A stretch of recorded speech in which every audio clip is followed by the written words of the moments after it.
Bonjour, au nom de Jésuites du Canada, je suis ravi de vous accueillir à la première séance de notre série de webinaires Chemin de sagesse, principes et pratiques éprouvés pour prendre de bonnes décisions.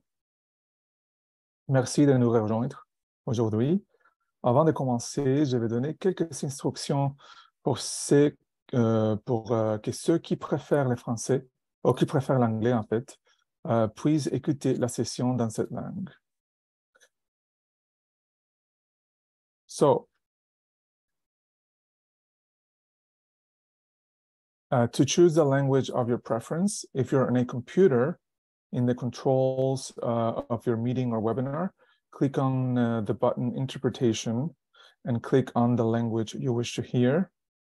If you're on a mobile device, in the controls of your meeting or webinar, press the button with the three little dots or plus, and then press Language Interpretation, and then press the language that you wish to hear, in this case, English.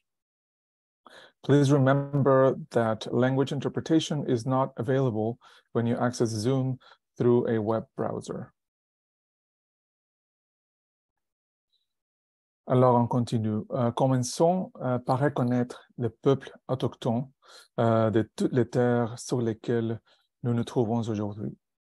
Bien que nous nous rencontrons aujourd'hui sur une plateforme virtuelle, prenons un moment pour reconnaître l'importance des terres que beaucoup d'entre nous considèrent comme notre foyer. Nous faisons cela pour réaffirmer notre engagement, notre responsabilité à améliorer les relations entre les nations et approfondir notre propre compréhension des peuples autochtones, locaux et de leur culture. Au Canada, d'un océan à l'autre, nous reconnaissons le territoire ancestral et non cédé de toutes les Inuits, Métis et Premières Nations qui considèrent cette terre comme notre foyer, comme leur foyer. Nous reconnaissons les injustices et les erreurs du passé et nous nous engageons, chacun à notre manière, à avancer dans un esprit de réconciliation et de collaboration.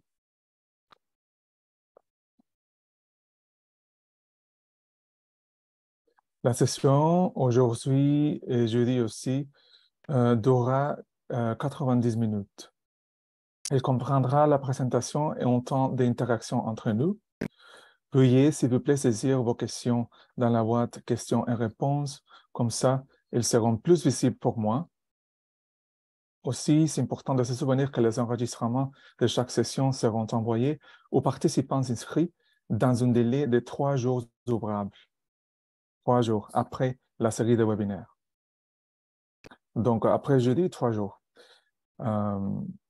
Voilà. Maintenant, c'est un plaisir pour moi de vous présenter. Il a déjà fait plusieurs webinaires avec nous, mais pour ceux qui nous joignent pour une première fois, c'est un plaisir pour moi et pour nous de présenter Sœur Laurence Louvière, directrice du service pour le discernement en commun des Jésuites du Canada. Sœur Laurence, une sœur Savière, elle est directrice, comme j'ai dit, du service pour le discernement en commun des Jésuites du Canada. Elle a une formation en gestion, en conseil et en spiritualité ignatienne. Elle aide des groupes religieux et d'autres organisations dans leur processus de prise de décision et de planification stratégique. Auparavant, elle a travaillé pendant plus de 15 ans dans le domaine de l'investissement durable et responsable. Merci, Sœur Laurence. Bienvenue. Merci beaucoup, Rosé, et bonjour à tous. Je suis très heureuse de vous retrouver pour cette première partie de webinaire autour des questions de prise de décision, chemin de sagesse. Donc, il y aura une première partie aujourd'hui et une deuxième partie dans 2 jours. Je vais partager mon écran pour que nous puissions commencer ensemble cette présentation. J'espère que vous voyez mon écran et que, voilà, vous pouvez bien voir ce que je présente. Alors, attendez, je vais juste ajuster, voilà. Donc, chemin de sagesse, voilà, des principes et pratiques éprouvés pour prendre de bonnes décisions au quotidien. Donc, première partie. Donc, comme vous le disiez, Rosé, je suis directrice du service pour le discernement en commun de la province des Jésuites du Canada, un service qui a été créé en 2019 et qui a pour vocation d'aider les communautés religieuses et les apostolats jésuites ou d'autres communautés dans leur démarche de discernement communautaire, donc dans leur démarche de prise de décision ensemble pour aller plus avant dans leur mission. Donc, j'organise des formations, des ateliers et j'anime aussi donc ce type de démarche pour différentes communautés qui me demandent d'intervenir et de les aider à avancer de cette manière. Donc, je travaille sur cette dimension du discernement en commun, c'est-à-dire d'un groupe qui cherche à avancer ensemble, mais on applique les mêmes démarches et les mêmes outils que pour le discernement personnel, pour l'aide à la décision au niveau personnel. Et donc aujourd'hui, nous allons nous concentrer plus sur la prise de décision au niveau personnel. Alors, que dois-je faire au quotidien? En fait, on se rend compte que notre vie est une succession de décisions, de choix, depuis ce qu'on va porter le matin sur l'emploi du temps de notre journée, sur toutes sortes de décisions sur ce qu'on va faire dans quelques mois, dans quelques années. Notre vie est pleine de choix quotidiens ou de choix de vie plus importants sur qu'est-ce qu'on choisit de vivre véritablement. Et donc, la question se pose de la manière de prendre de bonnes décisions. Voilà. Comment bien, finalement, ça revient à se poser la question, comment bien vivre? Qu'est-ce qui va être une bonne décision qui va m'aider à vivre bien? Et en fait, apprendre à prendre des décisions de cette manière, c'est vraiment une école de vie qui dure toute la vie. On n'a jamais fini d'apprendre à poser de bonnes décisions et à constamment s'exercer à le faire. La bonne nouvelle, c'est que la spiritualité ignatienne, donc la spiritualité des jésuites, de la congrégation des jésuites, peut apporter des éléments de réponse et donne des éléments pour apprendre à s'orienter et développer cette capacité. Donc, dans la première partie, aujourd'hui, ce premier webinaire, nous allons voir comment, en fait, pour prendre des décisions, il est vraiment important de partir d'une vision. Il faut déjà s'ancrer dans une vision, dans une perspective, parce que c'est la perspective, la vision qui conduit, qui engendre l'action. Et dans une deuxième partie, donc dans le prochain webinaire, dans 2 jours, nous irons plus loin, ce sera des questions d'approfondissement. Mais aujourd'hui, nous allons voir déjà les fondements pour la prise de décision et les bases sur lesquelles on peut s'appuyer. Alors, le plan de la présentation, je vais vous présenter d'abord très rapidement Ignace de Loyola, Saint Ignace de Loyola, qui sera un peu notre guide et notre compagnon au cours de ces 2 webinaires. On va faire connaissance avec lui et tout au long du parcours, vous allez voir qu'on va ponctuer le parcours de référence à ce qu'il a vécu et les questions qui se sont posées à lui au fur et à mesure de sa vie. Et l'originalité d'Ignace, comme vous allez le voir, c'est d'avoir pris conscience de ses expériences pour en faire un chemin pour d'autres, en se disant que ça pouvait être utile pour d'autres, que d'autres auraient ces mêmes questions, seraient confrontés à ces mêmes situations, et qu'on pouvait construire toute une manière d'avancer dans la vie à partir de ce qu'Ignace avait repéré à l'œuvre dans sa vie.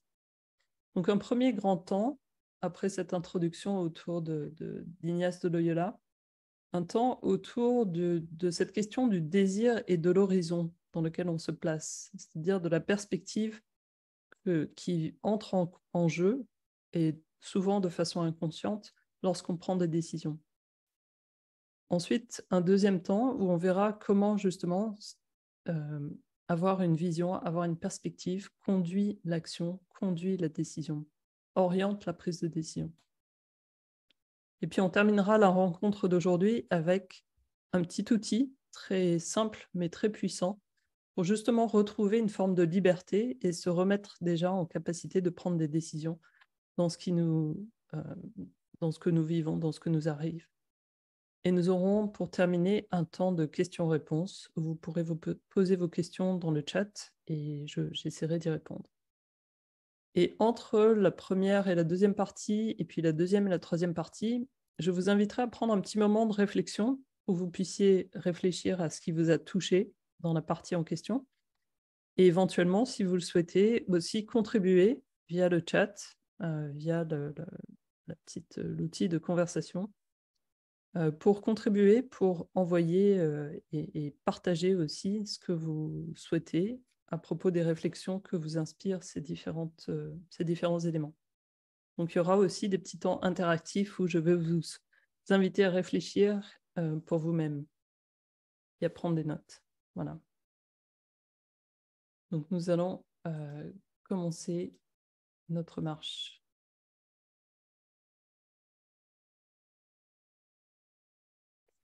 Alors, Saint Ignace de Loyola, en quelques mots pour vous le présenter. Donc, il a vécu au XVIe siècle, né en 1491, et il est né dans un monde en plein changement. Donc, le monde était en train d'évoluer, de passer du Moyen-Âge à la Renaissance. Et le monde était brassé par toutes sortes de nouveaux courants, la découverte de nouveaux mondes. Christophe Colomb est arrivé en Amérique en 1492. C'était le temps de la réforme aussi au niveau de l'Église, le temps de la découverte de l'imprimerie et le fait que les idées se mettaient à circuler beaucoup à travers le monde, le temps de l'humanisme, de grands bouleversements sociaux, mais aussi un temps de guerre. Donc un monde en plein changement qui n'est pas sans ressemblance avec ce que nous expérimentons en ce moment dans notre propre monde, avec des bouleversements rapides un peu partout, dans tous les sens en fait. Et Saint Ignace de Loyola est le dernier fils d'un noble basque qui vivait donc au Pays Basque, cette province de l'Espagne, au nord-ouest de l'Espagne. Et donc, il a grandi dans une famille noble, il a été formé à la cour du roi Ferdinand d'Espagne et il rêvait de gloire chevaleresque. Son grand rêve, c'était de devenir un grand chevalier et de se couvrir de gloire et d'honneur. Mais nous allons voir, il a vécu une forme de crise dans sa vie qui l'a orienté complètement différemment. Et donc, au fur et à mesure de sa vie, et on va voir ceci plus en détail, il s'est rendu compte qu'en fait, son véritable désir et sa mission dans la vie, ce serait d'aider les âmes, aider les autres, aider les personnes, en proposant une vision et des outils tirés de son expérience personnelle, pour aider les gens tout autour de lui à se tourner vers Dieu et commencer à grandir dans un chemin qui les rendrait vraiment heureux. Donc, sa mission à partir du milieu de sa vie, ça a été d'aider les gens à trouver leur appel fondamental et d'acquérir une méthode de prise de décision pour vivre concrètement cet appel, et ça à partir de leur propre expérience personnelle, c'est-à-dire en partant exactement de là où ils sont, mais de pouvoir commencer à s'engager dans un chemin qui les aide à avancer dans leur propre vie pour réaliser vraiment ce qui les rend heureux. Donc on va étudier le parcours de cet homme qui est passé d'une manière de concevoir sa vie à une autre manière de concevoir sa vie, et qui, dans ce basculement, dans ce changement, il a vécu un outil il a découvert un outil pour aider d'autres à vivre ce même basculement et à vivre une nouvelle orientation de vie. En particulier, on va faire souvent allusion à quelque chose qui s'appelle les exercices spirituels, dans lequel Ignace, en fait, a condensé son expérience en une série d'exercices spirituels, en un parcours de retraite proposé à des gens qui veulent faire vraiment une retraite et s'orienter véritablement en fonction de leur appel fondamental. Donc Ignace a mis au point, à distiller, on va dire, un peu toute la sagesse accumulée au cours des années et puis toute son expérience d'accompagnement de beaucoup de personnes au sein de cet ouvrage qui s'appelle des exercices spirituels, qui n'est pas véritablement un livre à lire, mais qui est un outil, qui est un guide pour des personnes qui donnent des retraites, pour aider des retraitants à trouver leur chemin dans leur vie. Et donc, pour aider les gens à désirer et choisir ce qui les aide à être fidèles à un appel profond et au contraire aussi à s'écarter de ce qui les empêche d'avancer de cette manière. Donc, première étape, on va regarder ensemble cette question du désir et de l'horizon dans lequel on se place pour prendre nos décisions et l'importance de cet horizon.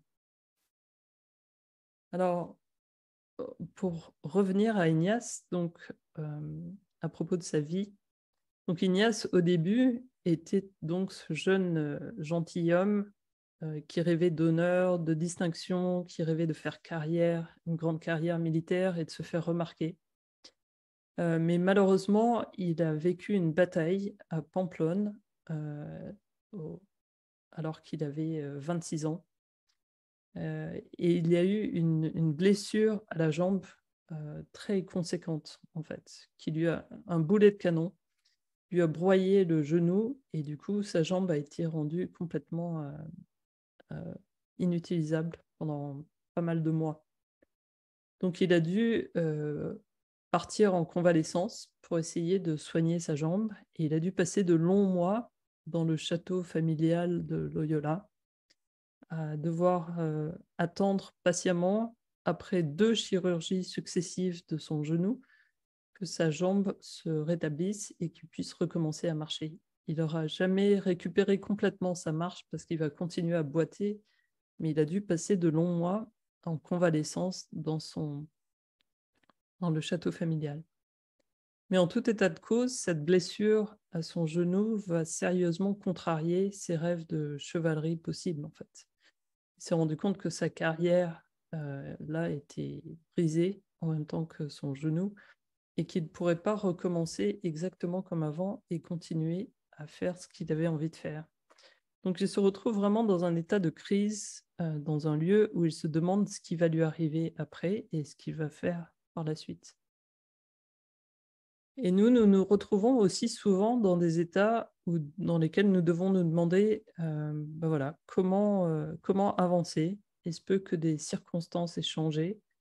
Il se peut qu'on soit confronté à de nouvelles situations. Il se peut qu'on éprouve une forme de frustration par rapport à ce que l'on vit. On se pose des questions sur notre avenir. On a des choix à poser, mais on ne sait pas très bien comment. Toutes ces circonstances, qu'elles soient des circonstances dans lesquelles on a posé de grands choix ou des choix plus quotidiens, c'est quand même une bonne occasion de faire le point, de pouvoir s'arrêter un moment et réfléchir et faire le point sur comment avancer. Donc on se retrouve dans des situations similaires, toute proportion gardée, à celle d'Ignace quand on est dans ce type de situation. On peut dire aussi que le monde se retrouve aussi dans une situation de crise. On voit dans les guerres qui se déroulent un peu partout sur la planète, dans les crises des réfugiés qui sont obligés de migrer pour quitter des régimes autoritaires ou des circonstances dramatiques créées par les changements climatiques. On voit la déforestation, la pollution, le changement climatique. On sent que la planète a vraiment besoin d'un nouveau modèle de développement, de trouver une nouvelle vision pour pour pouvoir continuer à vivre et à croître, mais sur de nouvelles bases, sur de bonnes bases. Et donc, on a besoin vraiment d'une nouvelle direction et cela se traduit par le besoin surtout d'une nouvelle vision pour pouvoir s'orienter et pour pouvoir poser des choix. Et je vous ai mis cette citation du livre des Proverbes dans la Bible qui dit « Le peuple n'a plus de vision d'avenir, le peuple vit dans le désordre en fait. Lorsqu'on ne sait plus où on va, le peuple dépérit sur place et ne sait plus comment fonctionner en fait. Donc on a vraiment besoin d'une vision, de savoir où on va, où notre vie est orientée pour pouvoir avancer, poser des actes, poser des décisions en fait. Donc pour revenir à Ignace sur son lit, qui se demandait ce qu'il allait pouvoir faire ensuite et comment cela allait se passer pour lui. En fait, Ignace raconte dans son autobiographie aussi que pendant ce temps, il se mettait à rêver un peu dans la journée. Il n'avait pas grand-chose à faire et donc il commençait à envisager différents types de projets en fait. On lui avait donné des livres à lire qui étaient des vies de saints, qui étaient des livres sur le Christ. Il avait demandé des romans de chevalerie, mais on n'en avait pas trouvé, donc il avait trouvé que ce type de livre. Et donc, il se mettait à certains moments à rêver de reprendre un peu sa vie d'avant, de continuer d'une manière ou d'une autre à être un chevalier et donc à faire des exploits. Et il pensait notamment qu'il ferait des exploits pour une dame. Alors, il imaginait une dame noble pour laquelle il ferait des grands exploits. Il se distinguerait, il ferait toutes sortes de choses extraordinaires, de façon à ce que cette femme tombe amoureuse de lui et qu'il puisse voilà, avoir cette relation particulière avec cette femme et l'éblouir, etc. Et puis, par contraste, il se mettait aussi à imaginer qu'il se mettrait à imiter la vie des saints et donc se mettrait à servir Dieu en cherchant comment servir Dieu et à s'orienter de la même manière que Saint François, de la même manière que Saint Dominique. Il commençait à essayer de réfléchir à ce qu'il ferait s'il commençait à suivre ce chemin, pour se mettre à servir Dieu et à se mettre voilà, à orienter sa vie dans cette direction. Et il a commencé à se rendre compte, et c'est là la grande innovation d'Ignace, qu'en fait, ces deux types de pensée avaient des effets différents sur lui et qu'il y avait des émotions en lui différentes. Ces deux types de perspectives suscitaient en lui des émotions différentes et il a commencé à s'intéresser à ce contraste. Il s'est rendu compte, et c'est là donc l'apport majeur d'Ignace et un fondement vraiment essentiel de la spiritualité ignatienne, c'est de se rendre compte du contraste en fait entre les différentes perspectives et ce qu'elles suscitaient en lui. Il s'est rendu compte que reprendre sa vie d'avant et continuer à chercher de la gloire personnelle d'une manière ou d'une autre, à essayer d'éblouir cette femme, à faire des exploits de chevalerie, etc. C'était intéressant, ça lui donnait une forme de joie, mais cette joie, elle était assez ténue et elle s'arrêtait au bout d'un moment.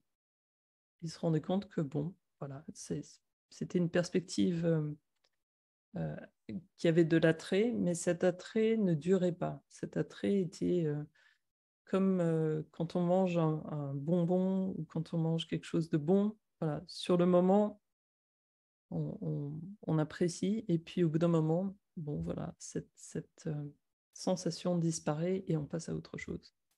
En revanche, quand il se mettait à penser à se mettre au service de Dieu et à suivre un autre chemin, à essayer de se mettre à l'écoute du Seigneur, à ce moment-là, il y avait quelque chose d'une joie très profonde et très durable et de beaucoup plus grande ampleur qui le saisissait tout entier et qui se mettait et qui durait en fait. Cette joie ne disparaissait pas au bout de quelques minutes, mais le laissait dans un état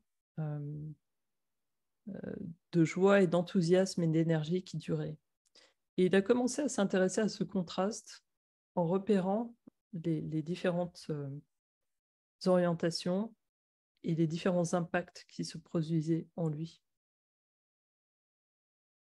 Et donc, il s'est rendu compte aussi qu'en contrastant ces deux perspectives, c'était tout un contraste aussi entre une vocation profonde et une compréhension du sens de sa vie et de sa place dans le monde, en fait. En contrastant la perspective de servir Dieu, de s'ouvrir au désir de Dieu, d'aimer et de sauver la création, voilà, il remarquait cette joie et cette paix qui dure. Et en revanche, quand il regardait la perspective de servir sa propre réussite et d'obtenir de la gloire aux yeux des autres, il se rendait compte que cette joie était beaucoup plus éphémère. Voilà. Et donc, pour lui, s'ouvre un chemin à partir de ce moment-là. Il comprend qu'il y a un lien entre la perspective qui le dynamise de façon durable et l'accomplissement de sa propre vocation personnelle, du sens de sa vie, et un lien, à contrario, entre la perspective qui le dynamise moins et un chemin qui ne conduit pas à l'accomplissement de sa vocation personnelle.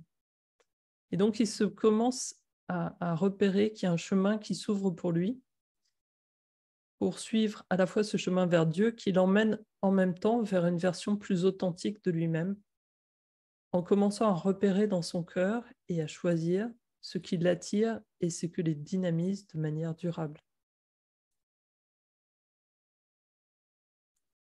Donc, un petit exercice que vous pouvez faire. Alors, juste déjà, vous pouvez prendre une petite minute là pour réfléchir et demander, si vous le souhaitez, au Seigneur de vous montrer. Si c'est parfois c'est plus facile de demander à Dieu de nous montrer parce que parfois nous-mêmes on ne sait pas très bien nommer les choses, mais en général on peut demander au Seigneur de nous montrer ce qui habite nos cœurs pour en devenir plus conscient. Donc vous pouvez demander au Seigneur de vous montrer quelles sont les choses qui vous rendent profondément heureux ou heureuse. Voilà. Qu'est-ce que je désire profondément pour moi, pour ma vie? Qu'est-ce qui est vraiment important pour moi? Quelles sont aussi les valeurs les plus importantes pour moi? Donc, vous pouvez prendre juste un petit moment pour réfléchir à ça.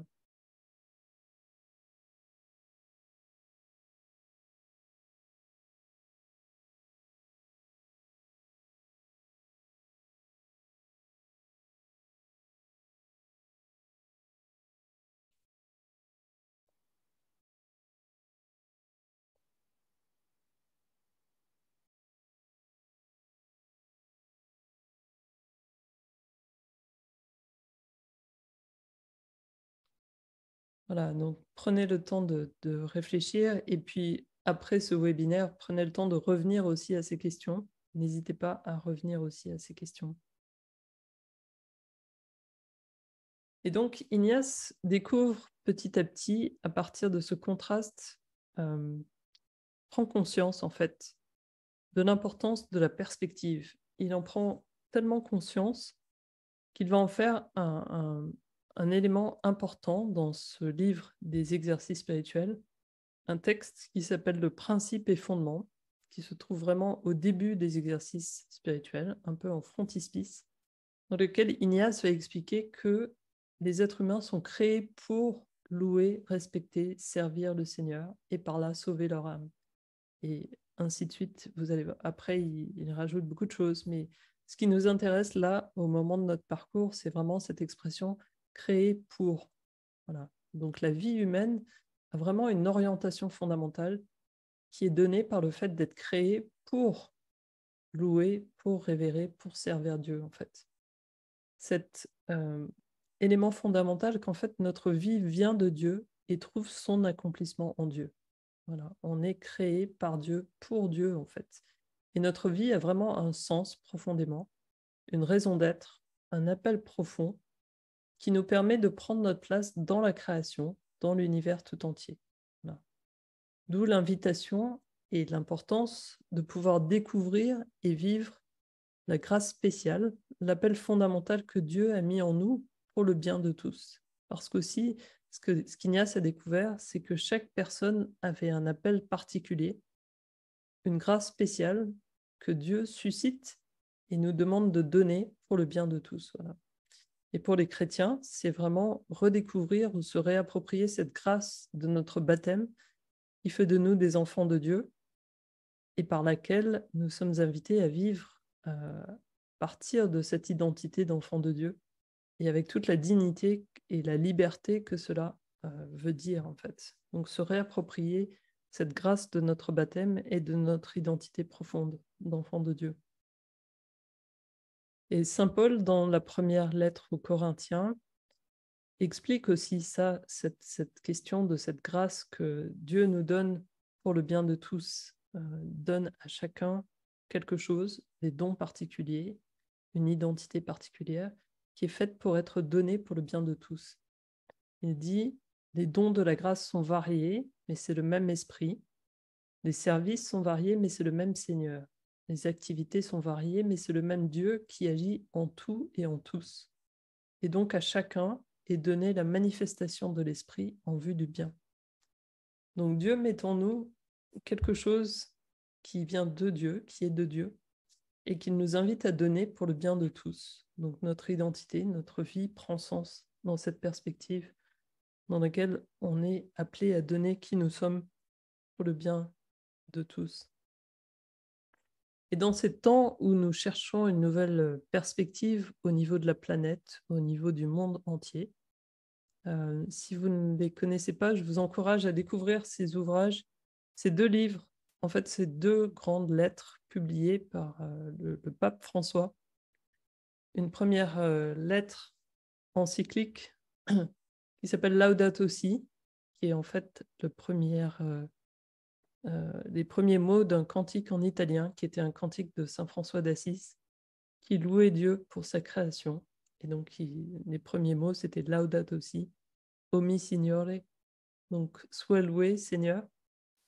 Et le pape parle dans cette lettre encyclique de sa vision pour une vie sur la planète aujourd'hui. Il nous invite à retrouver notre place dans la planète en lien avec toutes les autres créatures pour vivre une vie qui soit bonne et en harmonie avec tous les autres êtres. Et il parle des problèmes contemporains de cette manière-là.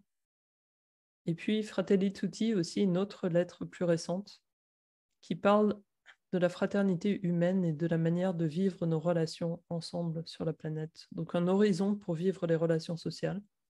Et dans Laudato aussi, un horizon pour vivre la relation avec toutes les créatures. Et cela comporte évidemment cette dimension sociale aussi. Donc 2 ouvrages que je vous encourage à lire et je vous ai mis les liens sur la présentation, ce qui fait que lorsque vous recevrez le support PDF de ces diapositives, vous pourrez simplement cliquer et vous tomberez directement sur ces textes qui sont accessibles en ligne. Et je vous ai mis quelques extraits de ces 2 textes, donc Laudato Si et Fratelli Tutti, quelques citations qui vous montrent un peu la perspective dans laquelle le pape nous replace pour que nous puissions nous réapproprier ce désir de vivre une vie bonne, non seulement pour nous, mais aussi pour toute la planète, parce que les enjeux actuels sont importants, en fait. Et nos décisions personnelles ont aussi un impact sur tout ce qui se passe dans le monde entier. D'où la perspective de se remettre dans cette perspective, dans une vision de notre vie, mais dans notre vie au sein de la planète et en cohérence avec ce qui est important pour le reste du monde, en fait. Donc, juste quelques citations qui vous donnent un peu des échos et qui vous montrent la perspective dans laquelle le pape essaye de nous replacer, qui est une perspective chrétienne pour aujourd'hui, en fait. En disant, par exemple, le monde est plus qu'un problème à résoudre, il est un mystère joyeux que nous contemplons dans la joie et dans la louange. Donc, nous remettre dans cette attitude de contemplation de la nature et du monde comme des dons que nous fait Dieu et qui sont source d'émerveillement d'abord et de louange, en se rendant compte que toute cette richesse, toute cette beauté, nous en héritons, nous en bénéficions et que nous sommes invités à rendre grâce d'abord avant de contempler le monde comme un problème à résoudre. Et puis aussi une invitation à rejoindre les autres et à rejoindre le monde tel qu'il est, sans peur de la douleur ou d'un sens de l'impuissance. Parce que c'est dans ce monde que Dieu a semé toutes les richesses qui habitent dans le cœur humain. Donc voilà, cet appel à s'engager aussi et à rejoindre le monde tel qu'il est pour y découvrir l'amour de Dieu. Une autre perspective aussi, enfin, une autre dimension de cette perspective, quand nous prenons conscience du reflet de Dieu qui se trouve dans tout ce qui existe, le cœur éprouve le désir d'adorer le Seigneur pour toutes ses créatures et avec elles. Donc lorsqu'on réalise cette beauté du monde et de la création, voilà, on se sent saisi par ce désir de rendre grâce et de s'émerveiller pour la beauté du monde. Et tout est lié et la protection authentique de notre propre vie comme de nos relations avec la nature est inséparable de la fraternité, de la justice, ainsi que de la fidélité aux autres. Voilà, tout est lié, c'est-à-dire que notre vie humaine aussi est liée à la vie de toutes les autres créatures sur la planète, toutes les autres personnes. Et donc la protection authentique de notre vie, ça veut dire aussi la protection authentique de la vie de toutes les autres personnes qui nous entourent. Et du coup, ça nous connecte de façon complètement intrinsèque avec la fraternité, la justice, la fidélité.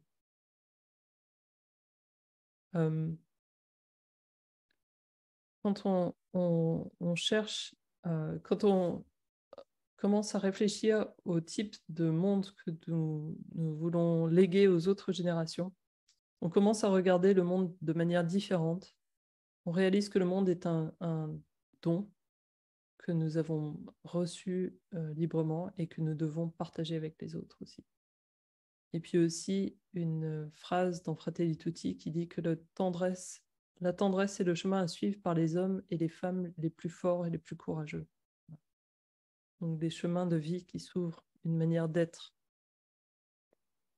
Et puis aussi cette attention à la souffrance sur la planète en disant que vivre dans l'indifférence face à la douleur n'est pas une option possible. Nous ne pouvons pas laisser qui que ce soit en marge de la vie. Cela devrait nous indigner et nous motiver pour sortir de notre isolement confortable et nous laisser atteindre par la souffrance humaine. C'est cela la dignité. Donc prendre conscience aussi de la souffrance que vivent tant de gens sur la planète et nous laisser toucher et agir en ce domaine pour restaurer leur dignité. Donc tous ces éléments sont là pour nous mettre en mouvement et réaliser qu'en fait, notre désir profond pour notre vie n'est pas distinct de ce qui est bon pour tous et pour la planète. D'où cette invitation à construire vraiment un monde qui soit bon, non seulement pour nous, mais aussi pour tous les êtres, pour toutes les personnes et toute la création, parce que tout est lié et nous sommes tous solidaires. Cette espérance, en fait, n'est pas nouvelle. Cette espérance pour le monde, c'est vraiment une espérance qui court à travers la Bible et qui est au cœur du message chrétien, qui était au cœur du message d'Israël, de la foi des Israélites, donc de la foi juive, mais aussi, évidemment, depuis pour la foi chrétienne.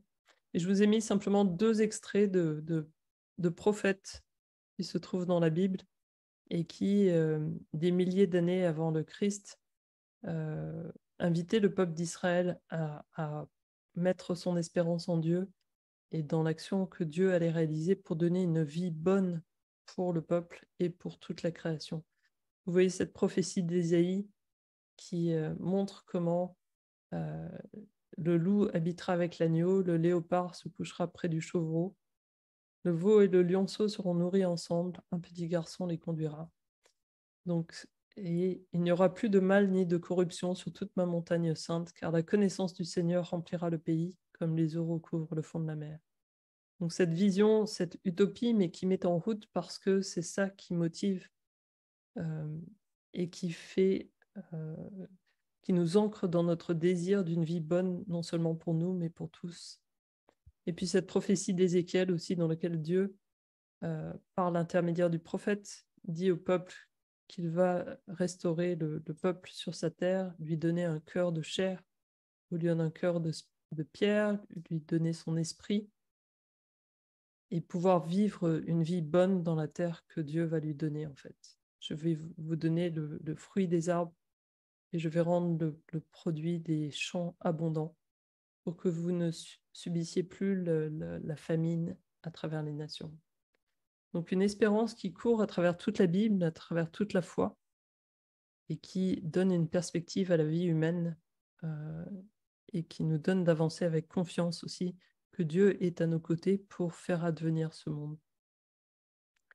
Et puis une expression contemporaine aussi de ce type de vision d'un auteur, par exemple, qui s'appelle Charles Eisenstein, qui ne se présente pas comme un auteur chrétien, mais qui dit des choses qui, en tout cas, résonnent beaucoup avec ce que le pape dit, par exemple.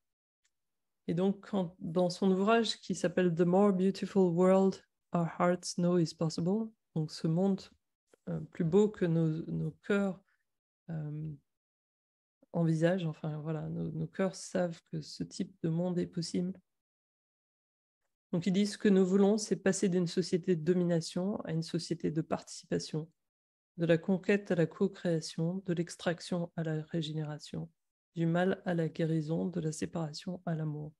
Et nous voulons mettre en œuvre cette transition dans toutes nos relations, écologiques, économiques, politiques et personnelles. C'est pourquoi nous pouvons dire la révolution, c'est l'amour. Voilà, une autre manière de parler de cette espérance d'une vie bonne et d'un nouveau modèle, d'une nouvelle manière de vivre sur la planète dans laquelle tout le monde peut vivre de façon bonne.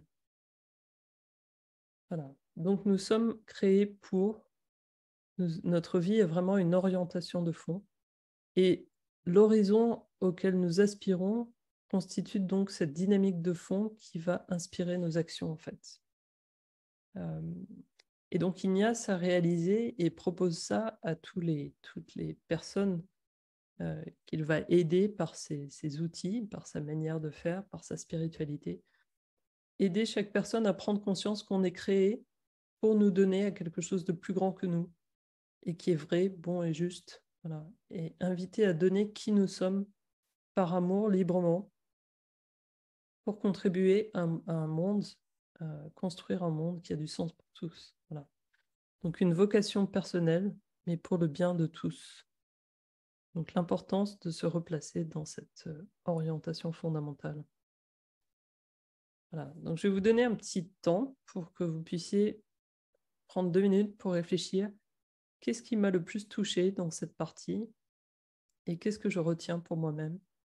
Voilà. Et si vous le souhaitez, vous pouvez écrire quelques mots dans le chat pour qu'on puisse voir ce que vous souhaitez partager.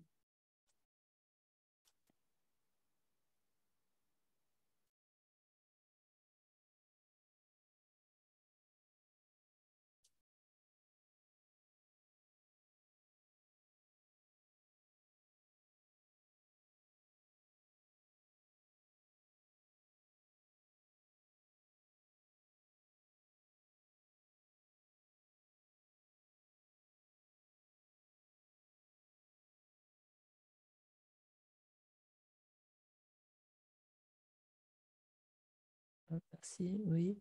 Donc, quelqu'un qui dit « Nous ne pouvons pas être indifférents à la souffrance du monde », effectivement. Avoir une nouvelle idée pour l'humanité, pour nous personnellement. Aspirer à passer de la domination à la participation. Voilà, notre relation avec la création. L'importance à accorder à la perspective qui doit s'harmoniser à nos valeurs profondes, effectivement. Nous commençons par une vision et ultimement, cette vision nous inclut et le monde entier. Et l'esprit nous a été donné pour le bien du monde, effectivement. La révolution, c'est l'amour, effectivement. Donc les valeurs que quelqu'un dit, voilà, les questions à poser au Seigneur sur qu'est-ce qui me motive plus profondément. Nous sommes créés pour nous donner à quelque chose de plus grand que nous. Voilà. L'amour et la bienveillance pour soi et pour le monde.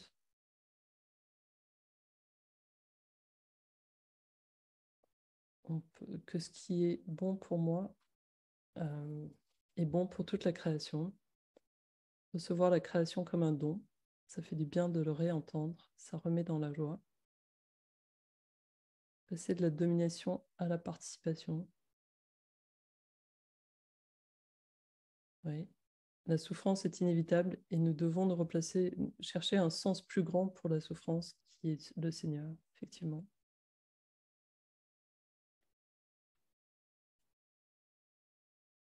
Ok, merci beaucoup pour ces contributions. Voilà. Seek out others and embrace the world as it is. Donc, rejoindre les autres et retrouver le monde tel qu'il est. Chercher une joie qui dure, effectivement.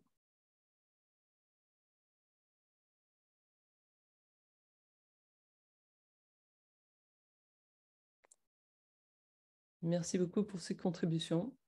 Effectivement, vous voyez cette importance d'avoir une perspective de fond qui nous anime pour justement pouvoir poser des actes et pouvoir s'orienter à partir de là. Donc, on va continuer notre marche, continuer à avancer. Et donc, regardez comment, effectivement, de la vision procède l'action, en fait. The vision drives the action. Comment la vision oriente notre action. Je vous ai remis une autre citation de Charles Eisenstein Donc là, elle est en anglais, mais je l'ai traduite en français dans une autre slide. Donc vous aurez le texte à la fois en anglais et en français. Mais lorsqu'on regarde la traduction en français, donc, Charles Eisenstein note que lorsque l'on aligne sa vie sur un objectif de service, alors des actes qui semblent courageux aux yeux des autres vont alors de soi. Lorsqu'on perçoit le monde comme abondant, et donc ancré dans une source d'abondance, la générosité devient facile parce qu'il n'y a aucun doute quant à la continuité de l'approvisionnement. Lorsqu'on voit les autres comme des reflets de soi-même, alors le pardon devient une seconde nature, parce qu'on se rend compte que, par la grâce de Dieu, il en va de même pour moi. Lorsqu'on apprécie l'ordre, la beauté, le mystère, l'interconnexion de l'univers, on reçoit une joie profonde et une allégresse que rien ne peut ébranler. Lorsqu'on voit que le temps est abondant et la vie infinie, on développe une patience surhumaine. Lorsque l'on abandonne une vision de soi-même comme distincte et séparée des autres, d'étonnantes capacités intuitives et perceptives émergent d'une latence qui a pu durer toute une vie. Vous voyez comment il replace le rôle de la perspective dans la manière d'agir, en fait. Vous voyez comment se traduit dans des actes une perspective de fond qui nous habite. Et on retrouve dans ce qu'il dit vraiment des accents qui nous font penser, par exemple, au texte des Béatitudes dans la Bible, ou vraiment à ce qu'Ignace envisage dans ce principe et fondement, le fait d'être créé pour, de pouvoir se donner et vivre sa vie de manière généreuse. Voilà. Et ce qu'Ignace va dire et répéter aussi dans ses exercices spirituels, c'est que l'amour se met dans les actes. Effectivement, c'est cette vision, ce désir d'aimer, cet amour qu'on reçoit de Dieu d'abord et ce désir d'aimer qu'on va traduire en actes et qui va se traduire dans notre vie. Et une équipe ISCCP, donc une équipe de jésuites nord-américains qui a travaillé sur les questions de discernement en commun dans les années 80-90, disait notamment que prendre des décisions, c'est l'acte ou l'action la plus importante qu'un individu ou un groupe puisse faire. Parce que l'amour, c'est une décision, pas une émotion, en fait. Et nous aimons par nos décisions. Donc, par nos décisions et nos actions, nous devenons, ou non, une version vraie et authentique de la personne que nous sommes appelés à être, en fait. C'est vraiment un exercice de liberté, de choix et donc de décision. Et nos actions reflètent nos valeurs et notre vie va incarner la vision qui nous anime profondément. Donc, vous voyez comment, en fait, la prise de décision, l'action, va être la traduction de ce qui nous anime profondément et d'où l'importance d'être vraiment ancré dans ce qu'on désire profondément pour pouvoir le traduire en acte et en décision par la suite. Donc, si on retrouve le chemin avec Ignace pour retrouver sa manière de vivre sa vie et ce qu'on peut en bénéficier comme insights, comme éléments d'appréciation pour nous-mêmes.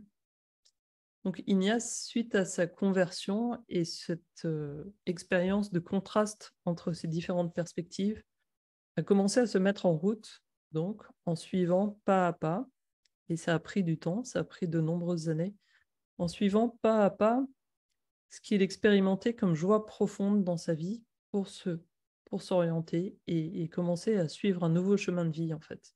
Donc il est parti de chez lui en 1522, après avoir retrouvé à peu près l'usage de ses jambes. Et au fur et à mesure des étapes, il se rend compte que le Seigneur lui fait comprendre et choisir progressivement son appel fondamental pour lui-même. Voilà. Il va entreprendre toutes sortes de voyages, et je vous ai mis une petite carte sur laquelle vous voyez tous les voyages qu'Ignace a fait, à pied ou en bateau. Il pensait au début se rendre en Terre Sainte et rester là-bas, et puis finalement ses plans ont été contrariés encore une fois. Et finalement, à travers tous ces événements, il a commencé à prêter attention au fur et à mesure de plus en plus à cet appel fondamental qui se dessinait en lui, cet appel à aider les âmes. Et notamment en 1524, au retour de Terre Sainte, où il n'avait pas pu rester, il se rend compte que aider les âmes, c'est vraiment l'appel de fond pour lui, de la part du Seigneur.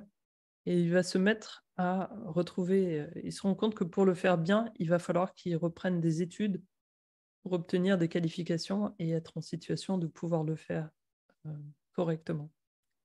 Et donc Ignace va s'engager dans une série de décisions et d'événements qui vont le conduire toujours plus avant, mais en fidélité avec cet appel fondamental à aider les âmes. Et ça va le mener d'étape en étape dans toutes sortes de circonstances, éventuellement à la fondation de la congrégation des Jésuites en 1540, fondation de la Compagnie de Jésus. Et tous les événements vont être l'occasion de vivre cette vision profonde qui l'anime, de l'incarner et de choisir en conséquence, en fait. Et ce qui est intéressant, c'est de voir comment cet appel personnel reçu en 1524 et même auparavant, de pouvoir aider les âmes et toutes les actions qui en sont suivies, dans les constitutions de la congrégation des Jésuites qu'il va fonder ensuite, le cœur de la vocation des Jésuites, c'est vraiment d'aider les âmes. Donc, il y a cette dimension qu'on retrouve qui va comme un fil rouge animer toute sa vie et se retrouver même dans le texte des constitutions des Jésuites, en fait. Et quand on réfléchit, on se rend compte que, en fait, en suivant cette manière de procéder, en cherchant ce qui nous anime profondément et en cherchant à l'incarner à travers nos choix, en prenant des décisions qui nous rapprochent de cette vision, en fait, ce qu'on est en train de faire, c'est qu'on est en train d'essayer de s'accorder au désir de Dieu pour nous, Dieu qui veut notre bonheur fondamentalement, qui veut que nous puissions donner pleinement qui nous sommes et ce que Dieu nous invite à être profondément, à déployer cette grâce que Dieu a mise en nous, en fait. Et cette recherche, cette quête, ça devient une recherche de cohérence pour mettre en cohérence qui nous sommes, ce que nous faisons et la manière dont nous le faisons. Donc, d'une certaine manière, mettre en cohérence le qui, le quoi et le comment dans nos vies, parce que les choses sont liées, en fait. Et quand on regarde la personne du Christ dans les évangiles, dans la Bible, on voit qu'en fait, le Christ, c'est celui qui vit cela parfaitement, en fait, qui vit cette cohérence parfaitement. Son identité de fils de Dieu se manifeste dans toute sa vie, dans toutes ses actions, dans toutes ses paroles, dans tout ce qu'il fait et dans toutes les manières de faire. On voit, il manifeste complètement cette identité de fils de Dieu. Et c'est en ça qu'il est vraiment l'amour de Dieu incarné, en fait. Toute sa vie parle de ça, en fait. Il n'est que l'expression de cet amour de Dieu fait homme, incarné. Et donc, pour nous aussi, l'enjeu, ça va être de faire grandir dans notre vie cette vérité de qui nous sommes, en faisant grandir la vérité dans notre vie. C'est-à-dire qu'en choisissant et en rechoisissant ce qui est vrai et bon pour nous, ce que cela va produire, c'est que notre vie elle-même va devenir de plus en plus vraie et bonne et finalement bonne pour les autres aussi et se donner à goûter pour les autres aussi. Donc en faisant ce travail de vérité pour nous, on fait aussi un travail de vérité pour les autres, de façon à ce que les autres voient vraiment qui nous sommes et qu'on puisse donner pour les autres la grâce propre que Dieu a mise en nous. Un outil qui peut nous aider dans cette manière de procéder, qui en tout cas, moi, m'aide beaucoup à y voir clair sur la manière de vivre cela, c'est une échelle de valeurs inspirée par un philosophe et théologien canadien, Bernard Lonergan, qui a montré comment dans la vie humaine, il y a différents niveaux de valeurs qui sont connectés les uns aux autres et qui nous permettent de voir où les choses se passent. Donc vous voyez sur ce tableau en bas de l'échelle comment en fait au niveau le plus inférieur se trouve tout ce qui est les niveaux vitaux, donc tout ce qui est la santé, la nourriture, le sommeil, toutes les fonctions vitales dont nous avons besoin pour fonctionner. Ensuite, dans notre vie, il y a le niveau social, qui est le niveau de toutes les relations, donc le travail, les études, les relations, la vie en famille, des amis, les communautés dont nous faisons partie, toutes les organisations dont nous faisons partie, etc. La société, les pays, voilà, les différentes sociétés dont nous faisons partie. Et puis il y a le niveau culturel, en fait, qui informe la manière de vivre et de vivre les relations. Donc toutes les valeurs, souvent inconscientes, dans notre arrière-plan mental, qui vont façonner notre manière de voir, de comprendre, d'agir, en fait. Et en général, c'est la culture d'un pays. Et vous vous rendez compte quand vous voyagez que les gens vont faire des choses différentes, vont déjà manger de manière différente, s'habiller de manière différente, vont avoir un sens de l'humour différent, vont avoir différentes manières de faire. Et ça, c'est le reflet, en fait, de culture, de valeurs culturelles qui sont souvent qu'on ne dit pas en permanence, mais qui habitent véritablement et qui façonnent les manières de faire les choses. Puis ensuite, il y a le niveau personnel, qui est vraiment ce niveau où l'on peut justement poser des choix, ce niveau où s'exerce notre liberté intérieure. Nous pouvons choisir et décider. Et puis ce niveau religieux, le niveau de la grâce, où se trouve véritablement cette identité profonde d'enfant de Dieu, qui est finalement ce qui est le plus profond en nous, ce que Dieu a mis de plus profond, et qui est notre centre de gravité véritablement, en fait. Là où toute notre identité se concentre et trouve son sens. Et l'enjeu dont nous parlions tout à l'heure, à propos des décisions et des choix à poser, donc tout l'enjeu pour nous va être de trouver une manière de mettre en cohérence tous ces différents niveaux, en fait. De voir comment cette identité d'enfant de Dieu va s'exprimer à travers nos choix et nos décisions, et va devoir inspirer aussi nos valeurs, c'est-à-dire les choses que nous privilégions dans nos vies, là où nous mettons de l'importance, pour que cela se traduise par des manières de vivre notre travail, des manières de vivre nos relations, des manières de vivre en société, qui soient conformes à cette identité d'enfant de Dieu. Et ça va avoir des impacts aussi très concrets sur notre santé, la manière de nous nourrir, de notre sommeil, avec le besoin de prendre soin de ces dimensions pour pouvoir bien vivre à ce niveau toutes ces relations, pour avoir des valeurs aussi qui sont cohérentes avec ce qu'on souhaite vraiment vivre et revenir à ce niveau de décision aussi régulièrement pour incarner cette identité d'enfant de Dieu. Ce qui veut dire qu'en fait, tout notre travail, ça va être de repérer dans ces différents domaines et ces différents niveaux ce qui m'aide à vivre ce que je souhaite vivre au plus profond, c'est-à-dire cette identité d'enfant de Dieu, créée pour aimer, pour me donner à quelque chose de plus grand que moi et qui a du sens, et voir comment tout cela va se décliner dans les choix et les décisions que je pose, dans les différentes valeurs que j'adopte, dans mes relations, dans ma manière de vivre la santé, la nourriture, le sommeil.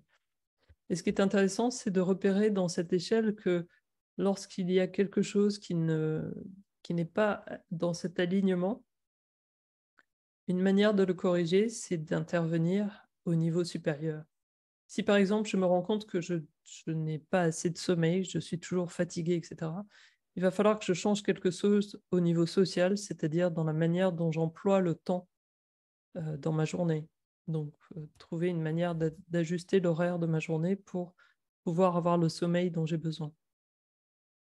Et si je me rends compte, par exemple, au niveau social, que tout mon temps passe au travail et que je n'ai plus du tout de temps pour les amis ou pour la famille, il faut peut-être qu'au niveau culturel, je me rende compte que je mets trop de valeur du côté du travail et qu'il y a peut-être d'autres valeurs à considérer du côté des relations, de la gratuité, d'une façon de vivre, des loisirs, qui sont aussi importantes. Et du coup, réajuster un peu les choses de ce point de vue-là. Et tout cela, je le fais grâce aux choix et aux décisions que je peux prendre en exerçant cette liberté qui m'est propre, que Dieu me donne pour vivre en pleine conscience et choisir en permanence ce que je souhaite vivre. Donc, vous voyez comment cette échelle permet de situer les différents niveaux dans lesquels on peut agir, comprendre ce qui se passe et essayer de revenir à rechercher en permanence cet alignement cette cohérence qui permet d'incarner dans nos choix et nos décisions la vision qui nous anime. La grande bonne nouvelle dans tout cela, c'est que nous ne sommes pas seuls pour vivre cet exercice, pour vivre cette entreprise de mise en cohérence de notre vie. La grande bonne nouvelle, c'est que Dieu nous rejoint là où nous sommes, dans nos efforts pour aller dans ce type d'orientation, pour mettre notre vie en cohérence. Et Dieu nous rejoint par toutes sortes de moyens, évidemment par la prière, par l'écriture, par la lecture de la Bible et l'écoute de la parole de Dieu. Dieu nous rejoint dans les sacrements, dans la messe, dans tous les sacrements que nous vivons. Dieu nous rejoint aussi dans les relations que nous vivons par l'intermédiaire des autres, dans tout ce qui nous arrive. Ça aussi, c'est une des grandes, pas découvertes, mais enfin, Ignace a vraiment aidé à expliciter ça, c'est que Dieu nous rejoint par toutes sortes de moyens. Dieu est présent en toutes choses et vient essayer de toucher nos cœurs pour nous aider à nous orienter dans la bonne direction. Et ce que dit Ignace aussi notamment, c'est que Dieu travaille à travers toute la création. Dieu travaille dans toutes ses créatures, dans toutes les personnes, dans toutes circonstances, dans tous les événements. Et du coup, notre tâche dans tout ça, ça va être d'aligner nos désirs, d'aligner notre direction, nos décisions sur la direction indiquée par l'Esprit, c'est-à-dire nous ouvrir à ce travail de Dieu en nous et dans toute la création, et finalement aligner notre énergie, notre décision, notre volonté sur ce que l'Esprit nous montre. Donc, nous ne sommes pas seuls du tout dans cette orientation. Dieu lui-même vient à notre rencontre, essaye de nous toucher par toutes sortes de moyens. Et nous ouvrir à cette action nous permet de nous orienter dans la bonne direction, de devenir collaborateurs de Dieu et de devenir qui nous sommes en vérité, en fait. Donc c'est l'Esprit, c'est l'œuvre de Dieu lui-même de nous configurer de plus en plus au Christ et de nous permettre de porter du fruit pour le bien de tous. Et un autre élément qui vient de ces exercices spirituels, donc cette prière préparatoire qu'Ignace invite le retraitant à prier tout au long des 30 jours de la retraite des exercices spirituels. Donc cette même prière qui est en fait un peu un résumé de ce désir de vie, que toutes mes intentions, actions et opérations soient purement ordonnées à ta louange, à ton service, à ta gloire. Voilà.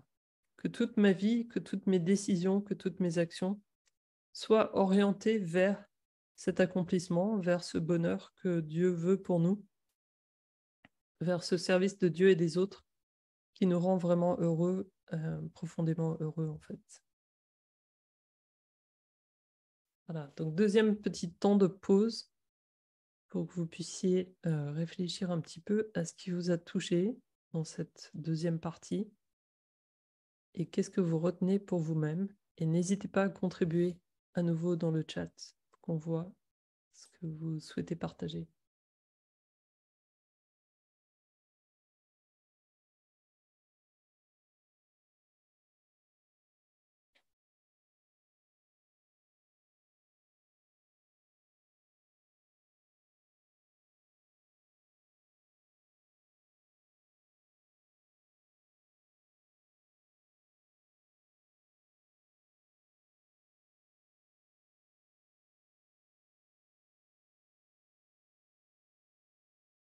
L'idée de la cohérence à tous les niveaux, ouais. La prière de Saint Ignace.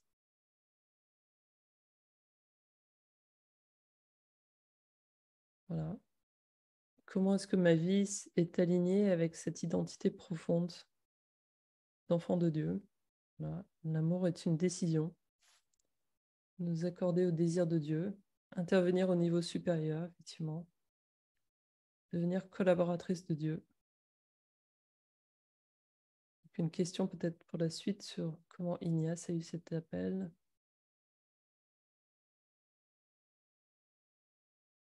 Oui. Souvent, nos décisions de carrière sont basées plus sur un sens de pragmatisme que plutôt que des idéaux d'amour et de spiritualité. Et en fait, on peut corriger ces décisions. Ouais. l'échelle des valeurs comme un outil intéressant.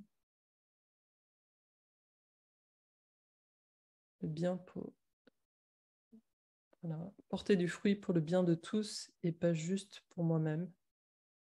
L'amour est une décision, pas une émotion. Nous aimons par nos décisions. Voilà. Aligner ma vie avec les grâces de Dieu. Incarner toujours davantage l'appel intérieur. Opérer ce qui m'aide à vivre au plus profond.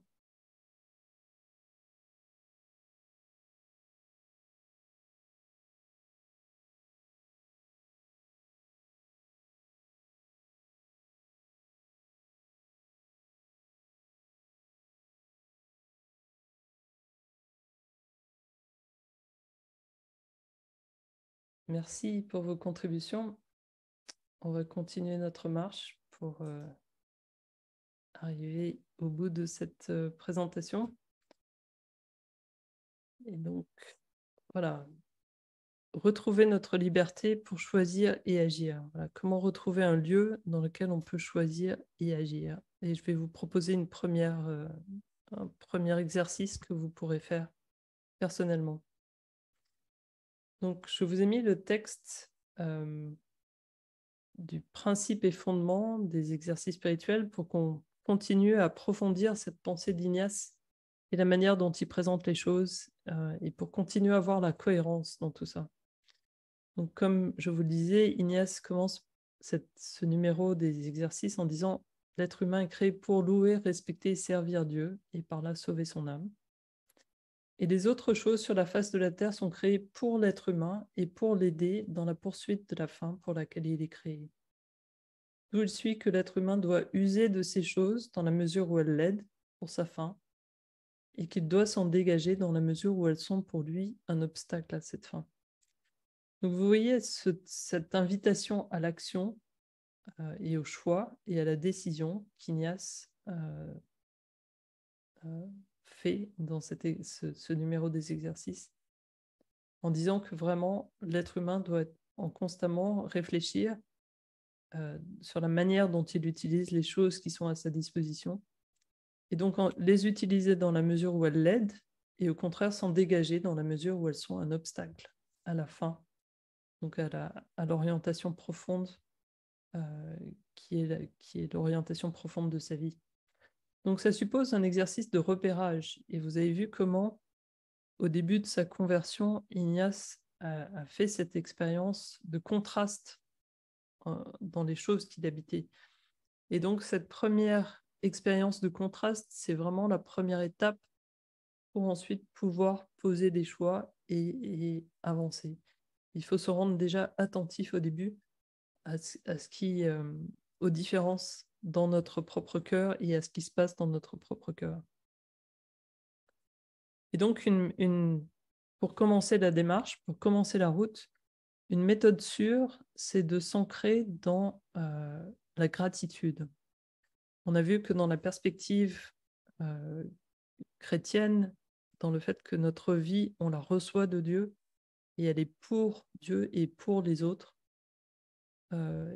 et dans la perspective que décrit le pape aussi dans Laudato Si et ses autres écrits, on reçoit le monde, on reçoit les autres comme des dons. Fondamentalement, tout ce que nous vivons, tout ce que nous recevons, par essence, est un don. Ce sont des choses dont nous ne sommes pas à l'origine et que nous pouvons recevoir comme des dons, en fait.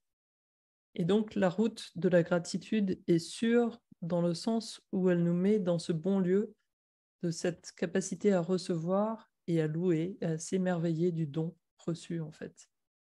Donc, suivre la piste de la gratitude, c'est commencer à suivre la piste de ce qui nous remet dans un lieu vrai et bon et qui nous permet d'être en vérité avec qui nous sommes.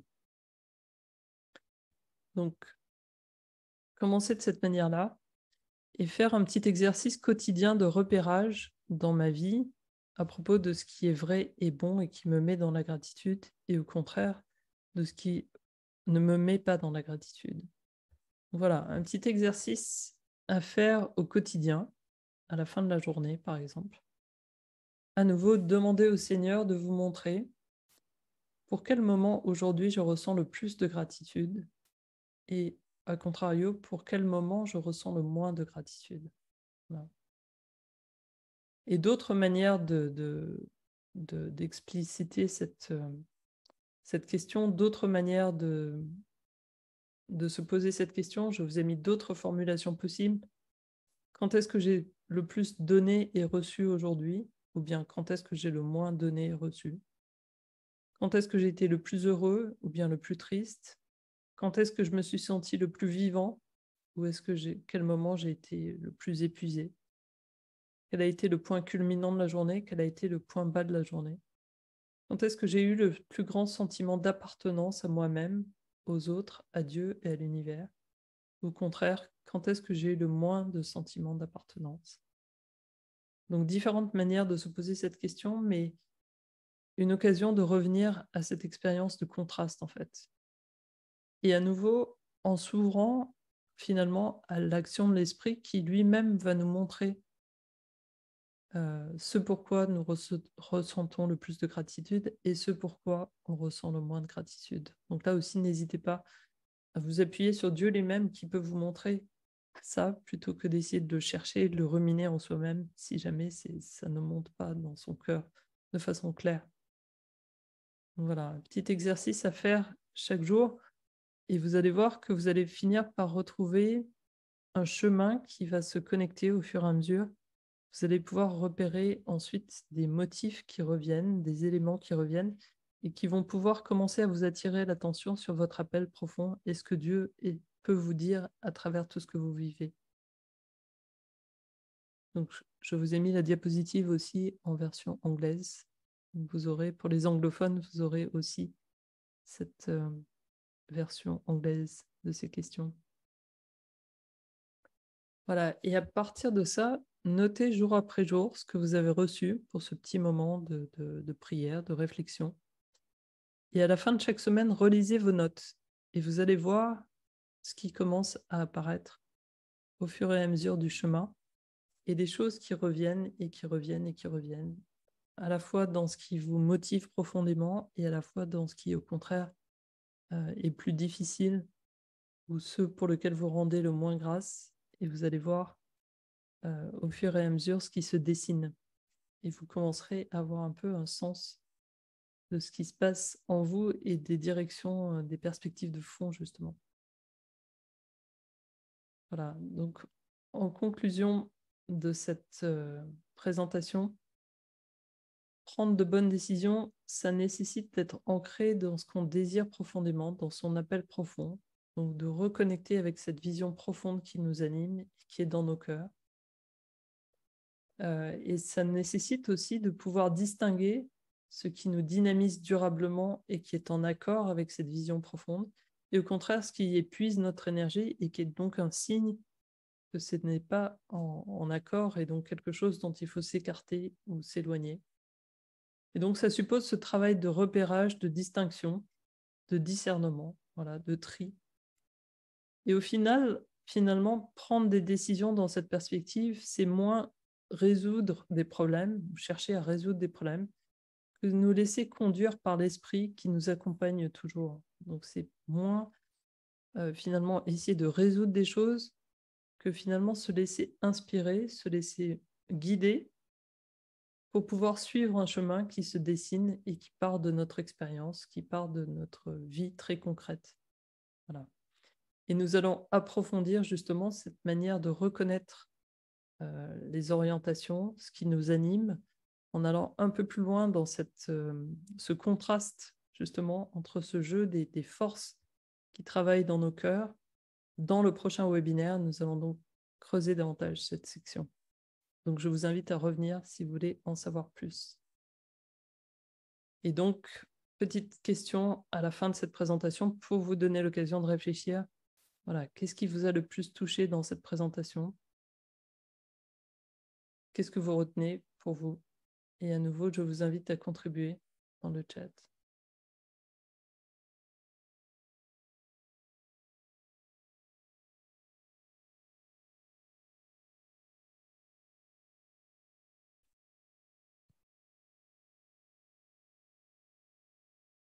Donc, dans le chat, je vois des questions sur ces diapositives. Oui, la version anglaise existe et vous aurez la version anglaise, bien sûr.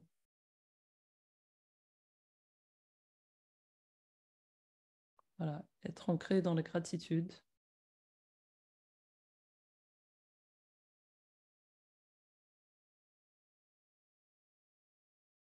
Voilà, relire ses notes à la fin de la semaine. Oui, la prière de l'examen. Cette manière de relire cette journée en cherchant ce qui me dynamise ou au contraire ce qui m'a moins dynamisé, on l'appelle examen aussi. Voilà. Ce terme de contraste pour repérer, comme un fusain ou une photo, ce qui se dessine, effectivement. Créer de l'espace pour un discernement, effectivement. On est créé pour louer, respecter, servir, pour sauver les âmes. Oui. Donc cette vie de Saint Ignace et tous les enseignements spirituels qu'on peut tirer de sa vie.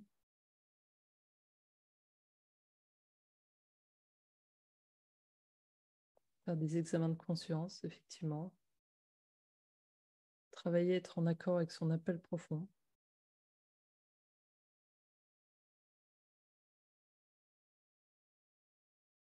Voilà, nous ne sommes pas maîtres de tous. Commencer par la gratitude. Ouais. Voilà. Alors, je vous invite aussi à poser des questions et puis on va prendre un petit temps de questions maintenant. Donc, Rosée, n'hésite pas à relayer des questions. Merci. Oui, merci beaucoup, Sir Laurence. Je pense que cette présentation s'adresse au bon nombre d'entre nous et nous touche. Il est temps maintenant, comme Sir Laurence a dit, de répondre à quelques questions. N'oubliez pas que vous pouvez poser vos questions dans la boîte questions et réponses, pas dans la boîte conversation. Et on a déjà quelques questions dans la liste. Yves demande, il est parfois difficile de tout laisser tomber pour aller vers une nouvelle orientation professionnelle. La peur de se tromper. Comment comment en être convaincu? Alors, effectivement, ça peut être impressionnant de tout laisser tomber, mais avant de prendre une décision radicale comme ça, il faut commencer par repérer vraiment si c'est la bonne direction, donc y aller progressivement en fait. Et donc commencer à repérer en faisant ces petits exercices quotidiens sur voilà, qu'est-ce qui me donne le plus d'énergie, qu'est-ce qui me me met le plus dans la gratitude, ce pourquoi je rends le plus grâce, etc., etc. Et souvent, pour des décisions très importantes, c'est aussi bien de se faire accompagner, c'est-à-dire de pouvoir parler avec quelqu'un qui est expérimenté en matière de direction spirituelle, d'accompagnement spirituel, pour pouvoir justement sentir si la décision qu'on prend va être bonne ou pas, ou si on exagère, ou si c'est approprié, etc. Donc, c'est bien aussi de se faire conseiller. Mais dans le webinaire qui suit, on va aller aussi un petit peu plus loin sur la manière de discerner comment les choses se passent en nous et quels peuvent être un outil pour justement poser les choses et sentir quand on a une décision importante à prendre, comment faire cette décision. Donc la suite à la prochaine étape. On a mis aussi dans le chat les liens vers le centre de spiritualité et de retraite des Jésuites au Canada. Donc, vous pouvez trouver plus de ressources par rapport à la spiritualité technicienne et beaucoup de ce dont Sœur Laurence a parlé aujourd'hui. Donc, une autre question. Comment peut-on prendre une décision sur une telle ou telle chose sans pouvoir laisser son chemin? Alors, je ne suis pas sûre d'avoir complètement compris. Comment peut-on prendre une décision sur telle ou telle chose sans pouvoir laisser son chemin? En fait, quand on prend des décisions de cette manière-là, on continue sur notre propre chemin. En fait, on cherche un chemin de cohérence et de vie Et du coup, les décisions deviennent des manières d'être de plus en plus en cohérence avec ce qu'on cherche, en fait.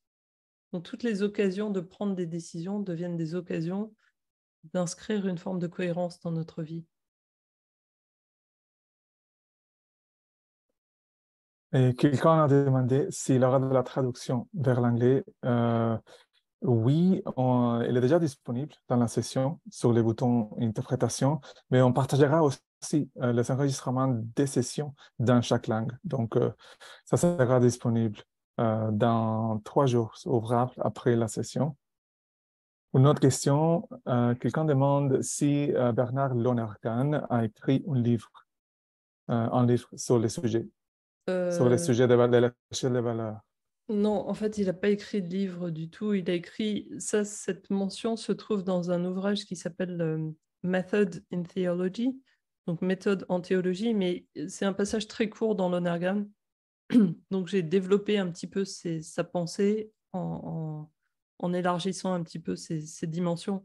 Donc, pour l'instant, vous ne trouverez pas ça dans un ouvrage en particulier, mais Lonergan a écrit des choses sur l'échelle des valeurs dans cet ouvrage Method in Theology. Donc, vous pouvez chercher, mais il n'y a pas vraiment d'ouvrage en tant que tel qui va vous décrire les choses comme je les décris, en fait.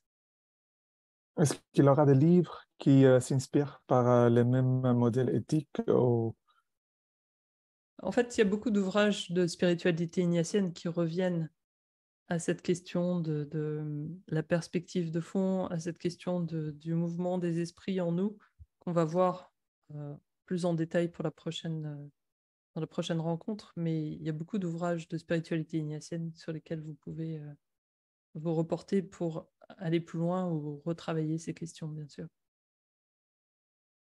OK. Une autre question. Comment savoir ce qu'on veut est en accord avec les plans de Dieu? Vous le sentez, en fait, ce que j'essayais de montrer dans la présentation, c'est qu'on le sent, en fait. Cet accord avec le plan de Dieu, on va le sentir par une forme de joie profonde qui dure, on va le sentir par une forme d'énergie, on va le sentir par une forme de goût, de vivre. Donc ça, c'est des signes qu'on est sur la bonne piste. OK. Quelqu'un demande un peu dans le sens de la première question. Cette vision du monde de bonté, de charité, d'espoir peut sembler écrasante. Nous pouvons avoir l'impression que nos vies ne sont pas vraiment alignées sur cette vision. Euh, Nous pouvons peut-être nous sentir découragés. Comment ne pas se sentir dépassé ou écrasé? Est-ce que nous sommes appelés à être compatissants envers nous-mêmes ou Oui, comment tout à fait. approcher ce type de sentiment? Mais c'est effectivement dans le monde, c'est parfois difficile de garder l'espoir, de garder l'espérance ou d'avoir le sentiment qu'on peut faire quelque chose. Mais on peut se rendre compte qu'en fait, dans chaque circonstance, on peut revenir à cette orientation de notre cœur sur qu'est-ce que je désire profondément en fait. Et du coup, dans cette circonstance, quel est le petit pas que je peux faire moi, à mon niveau, et qui va être en cohérence avec ce que je fais. Et comme on va le voir aussi beaucoup dans la deuxième partie, mais tous nos actes sont connectés les uns aux autres. Et moi, je peux faire une petite partie, je peux poser un petit pas, mais ça peut avoir des conséquences sur plein d'autres choses par la suite, en fait. Donc, sentir que qui que nous sommes, on a un impact sur notre propre vie et sur la vie du reste du monde, d'une manière ou d'une autre. Même par les toutes petites choses qu'on peut faire. Et ça peut même être simplement une attitude intérieure de choisir de continuer d'espérer, de choisir de continuer à croire que on peut s'engager pour le bien enfin voilà, et chercher à le vivre et chercher à le faire. Avoir le désir et se réancrer dans le désir, c'est déjà un acte conscient qui nous met au bon endroit et qui va pouvoir nous aider à agir de cette manière, en fait. Some people are saying that the translation into English is not working. Certains d'entre vous nous disent que l'interprétation vers l'anglais ne marche pas. Est-ce que c'est le cas? Est-ce que vous pouvez nous faire savoir? Il y a 2 personnes qui ont dit ça jusqu'à maintenant.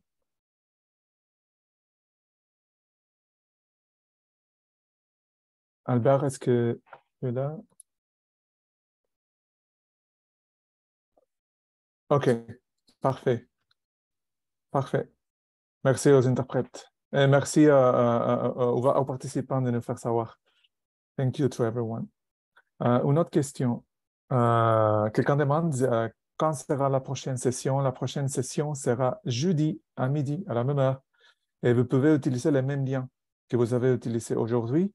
Et oui, les enregistrements seront envoyés aussi pour la deuxième session. Les deux sessions seront envoyées ensemble après la deuxième session, 3 jours après la deuxième session. Et une dernière question, question de temps, mais quelles ressources est-ce que les gens pourraient consulter? S'il y a un livre, deux livres que les gens peuvent consulter, euh, quelles seront tes recommandations? Il y a un petit livre écrit par une de mes sœurs Xavier qui s'appelle Laissez-vous conduire par l'esprit, qui est très simple et qui reprend pas mal des choses qu'on a dites aujourd'hui et des choses que je vais reprendre la semaine prochaine. Et donc son nom c'est Monique Laurin et c'est publié essentiellement en français pour l'instant aux éditions Vie chrétienne en France. Est-ce que tu as les Non, liens? oui, j'enverrai le lien à Rosé. Et sinon, il y a aussi beaucoup de choses. Si vous cherchez spiritualité ignatienne en anglais, vous trouverez beaucoup de ressources sur Internet pour parler de tous ces éléments-là. Vous recommanderai aussi le livre en anglais, Learning to Pray, A Guide for Everyone, par James Martin, un père jésuite. Le langage est très, très, très accessible et ça couvre ce que Sœur Laurence a décrit, une bonne partie de ce que Sœur Laurence a décrit aujourd'hui, mais aussi ce qu'elle abordera la semaine prochaine. Dans 2 jours. Pardon, dans 2 jours. Je m'excuse. D'habitude, on fait des sessions hebdomadaires. Alors, donc, merci, Sœur Laurence, pour Merci le à vous. contenu d'aujourd'hui. Merci à notre traducteur Albert Baudry et Michel Côté pour votre travail. N'oubliez pas de nous rejoindre ce jeudi 25 mai, également à midi pour la deuxième session de cette série. Nous aborderons alors des outils pratiques très sages pour prendre de bonnes décisions. Aussi, s'il vous plaît, vous souvenir qu'un enregistrement de 2 sessions ou les enregistrements de 2 sessions seront partagés 3 jours après la fin de la série. Et pour finir, n'oubliez pas de répondre au bref sondage qui s'affichera sur votre écran juste après la fin de la session. Nous espérons que vous pourrez nous joindre jeudi et merci, à bientôt. Merci beaucoup. Bye. À bientôt.